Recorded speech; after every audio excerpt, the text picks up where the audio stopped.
2024 के लोकसभा चुनाव के बीच में इस बार आचार संहिता भी लगी हुई है, तो होली का माहौल जो है वह थोड़ा नॉर्मल दिखा। लेकिन इस होली के पर्व पर इतनी साफ सुथरी होली दिखी जिस तरीके से इस साल 2024 में शायद इसके पहले जितनी भी होली आई उन होलियों में हुड़दंग और बड़ी गंदगी दिखी। लेकिन इस होली में बड़ी साफ सुथरी होली लोगों ने मनाई। जैसा कि आप देखते हैं, चाहे वह 60 का उम्र हो उस व्यक्ति का, चाहे 50 की उम्र हो, चाहे बचपन हो, चाहे युवा हो, सभी इस होली में एकजुट होकर के होली का आनंद लेते हुए दिखेंगे।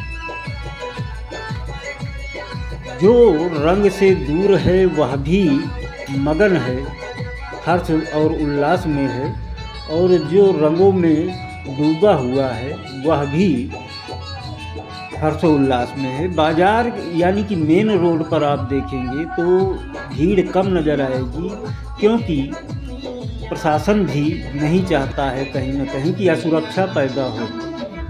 लोग एंजॉय कर रहे हैं, बूढ़े जवान बच्चे सब इस समारोह में, होली के इस माहौल में अपना एक अलग, जहाँ पे उनको पर्याप्त जगह मिली वहाँ पे एकजुट होकर के डीजे के साथ, मनोरंजन के साथ होली के इस पर्व को, होली के इस महापर्व को, चाहे जिस तरीके से कोई असुरक्षा न हो, एक एकांत में जहाँ पर किसी को कोई विघ्न या बाधा न आए, ऐसी जगह का चुनाव किया लोगों ने और अपने इस पर्व को मनाया।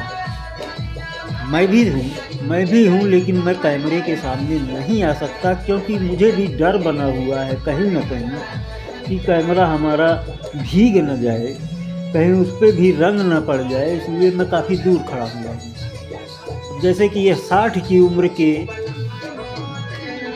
लोग दिख रहे हैं आपको, जो कि कमर में लचक पैदा करने की कोशिश कर रहे हैं, भरसक प्रयास कर रहे हैं, लेकिन आनंद पूरा ले रहे हैं।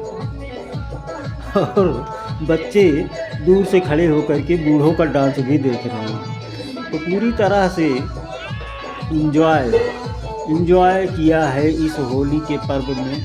मित्रों, मैं बता दूं, साथ में 2024 का चुनाव भी है, जो कि अप्रैल महीने में इसकी तारीखें भी पड़ चुकी हैं। चुनाव के काफ़ी उम्मीदवार भी घोषित हो चुके हैं। आपके सुल्तानपुर ज़िले से मेनका गांधी का नाम पक्का कर दिया गया है कि इस बार भी वह सुल्तानपुर से अपने संसदीय क्षेत्र से चुनाव लड़ेंगी।